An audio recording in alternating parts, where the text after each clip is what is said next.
Gracias, Diego. Buen día para ti, Augusto y Alejandro, y un saludo a todo el auditorio. Pues, gracias además porque es un tema muy delicado que queremos tratar contigo el día de hoy, es el de la sequía en Jalisco. Primero que te preguntaría es ¿qué tan grave está la sequía? ¿Cómo está el tema? ¿Tenemos agua? ¿No tenemos agua? ¿Qué cantidades realmente tenemos? Mira, voy por partes. Primero, de acuerdo al monitor de sequía que tiene la propia Conagua a través de la Secretaría de Medio Ambiente Federal, hoy tiene contemplado que prácticamente el 80% del territorio nacional tiene un problema de sequía entre moderada, severa y extrema. Particularmente te diría, prácticamente del centro de México para arriba, estamos en esas circunstancias. Solo la zona del sur y del sureste del país está fuera de esa circunstancia, y en el caso particular de Jalisco tenemos en este momento niveles de sequía similares a los que se experimentaron hace 10 años, en 2011, sí, y a los que también hubo una concurrencia ahí sistemática en 2006, en 2008 y en 2009.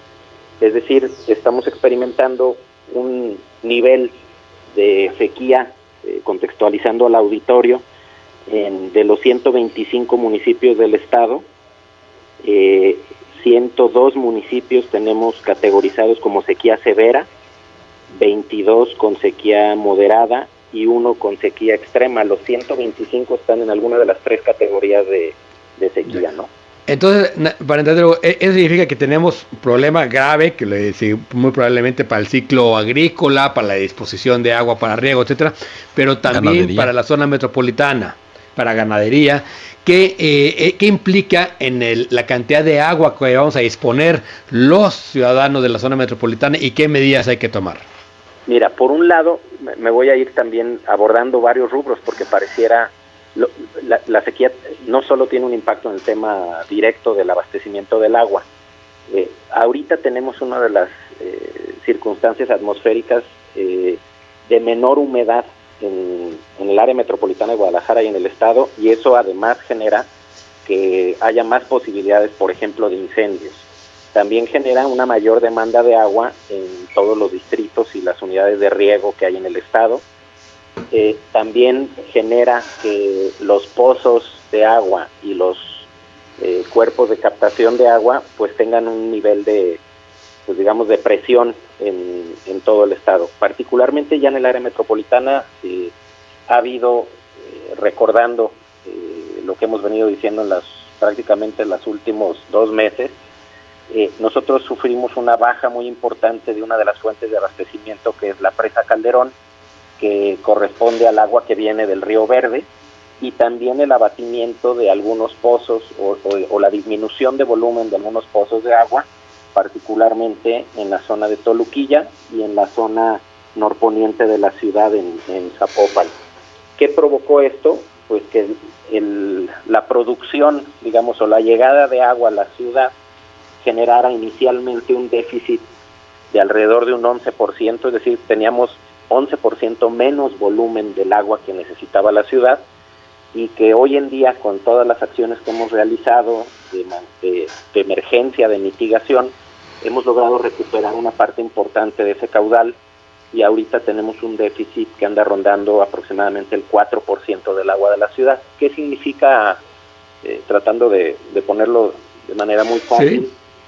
Pues que si todos consumiéramos hoy el 4 o 5% menos del agua que regularmente consumíamos, estaríamos neteando lo que hay de agua para toda la ciudad. El problema es que también en secas es cuando más demanda puede tener el agua, por ejemplo, para el riego agrícola, o también incluso en los hogares, pues con el calor y todo, pues la gente termina bañándose más veces. Y bueno, pues no se diga el efecto que tuvo también de alguna manera el aislamiento social que vivimos en la etapa más dura de la pandemia, que nos hizo estar en casa más tiempo y que también provocó que tuviéramos un uso mayor del agua, particularmente a finales del año pasado y principios de este año, ¿no? Hugo, Buenos días, gracias por estar con nosotros. La explicación es clara, los datos son contundentes y el agua y algunos otros elementos, pero particularmente el agua tiene la peculiaridad de que mientras vemos la parte alta, nos está escuchando gente que quizá tiene que tomar una cubeta para ir a buscar lo mínimo necesario. Por un lado, ¿qué hacer para la coyuntura con estas personas? ¿Qué está proponiendo el gobierno del estado? Y por otro, lo que se ha postergado durante tanto tiempo, ¿cuáles van a ser los cambios estructurales que ahora sí, de una vez por todas, nos pongan en un camino que a despecho de cambios de gobierno, a despecho de sexenio, podamos seguir para que el agua no represente este problema consuetudinariamente? Fíjate, lo que comentas, Augusto, es muy importante. Las zonas de la ciudad que están todavía teniendo un nivel de afectación, también es importante decir que prácticamente al momento más crítico de esto, que fue hace aproximadamente 5 semanas, ahorita ya estamos a un 25% de afectación de lo que tuvimos en aquel momento. Ya prácticamente está focalizado en muy pocas zonas de la ciudad, donde tenemos un servicio rotatorio, y en algunos casos también son zonas de la ciudad que no pertenecían al CIAPA, que han sido desarrollos que han surgido en los últimos 20 años y que año con año han tenido problemas. Ahora se visibilizó porque el problema se traspasó al resto de la ciudad, y creo que eso hizo también poner en el centro del debate algo que parecía que solo afectaba a unos cuantos, ¿no? Algo que es importante también mencionar es que más allá de un asunto de esfuerzos de gobierno, pues es una responsabilidad compartida de todos los ciudadanos, ¿no? Administrar mejor, racionalizar nuestro uso es digamos la tarea número 1 que podemos tener todos, ¿no?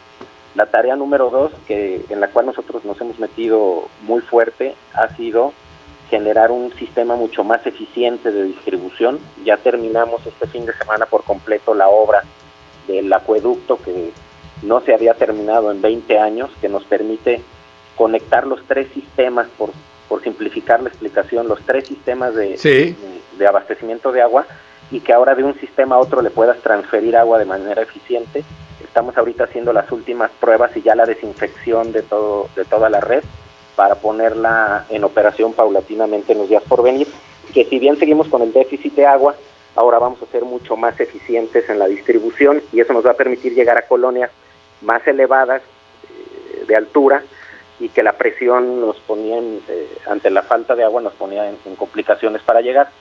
También ha ayudado que como una acción resiliente que todos los ciudadanos hemos o la mayoría de la gente hemos restringido nuestro gasto, nos hemos puesto a reparar aljibes, tinacos, etcétera. Espero que muchos estemos también reparando fugas que teníamos, porque ahora valoramos la crisis. También es cierto que gran parte de la ciudad abre la llave y sale el agua y pareciera que no hay ningún problema. Entonces también es importante mantener, lo digo en el buen sentido de la palabra, el estrés de todos, entender que seguimos en una sequía severa y que eso no modifique nuestro comportamiento. Oye, justo sobre ese tema, Hugo, se habla y hay cifras, digamos, disparatadas o no comprobadas. ¿Cuál es realmente la situación de las fugas que tenemos en la red? No de las casas, la red del CIAPA. ¿Se puede establecer qué pérdida tenemos y cuál sería el objetivo, si se puede reducir esa pérdida? Mira, qué bueno que lo dices, porque exactamente ese es el típico caso del mito, ¿no? El mito, sí. De la cifra de escritorio y de... Bueno, sí, la carnita en su jugo. ya me antojaron. A ver, perdón, adelante, Hugo. Lo que decía es, mira, ¿cómo llegas a un volumen donde tú dices que tienes una fuga de X porcentaje? Hay una medición de cuánta agua entra a la ciudad y hay una medición de cuántos recibos del agua se pagan. Sí. Entonces, si tú neteas uno contra el otro, dices, me falta, por dar un número, 30% del agua, entonces se perdió en la red. La realidad es que la ciudad, y lo digo no con un asunto actual, tiene 15 o 20 años que ha habido un montón de obras de renovación de vialidades que ha permitido renovar la infraestructura hidráulica de la ciudad y que ha mitigado significativamente las posibles fugas. La realidad es que el déficit más fuerte que tiene entre lo que entra y lo que cobras en recibo, primero es que todavía hay una parte de la ciudad importante que no tiene servicio medido, es decir, se cobra una tarifa en bloque. Sí. Y eso lo que hace es que pierdes, por decirlo de alguna manera, un volumen de agua que no reconoces como consumido. Claro. El segundo es que hay muchos casos donde edificaron un terreno y no regularizaron ante el CIAPA su situación, y entonces hay gente que ya está consumiendo agua, pero que no le está pagando al CIAPA o a los municipios su bloque de agua correspondiente. Sí.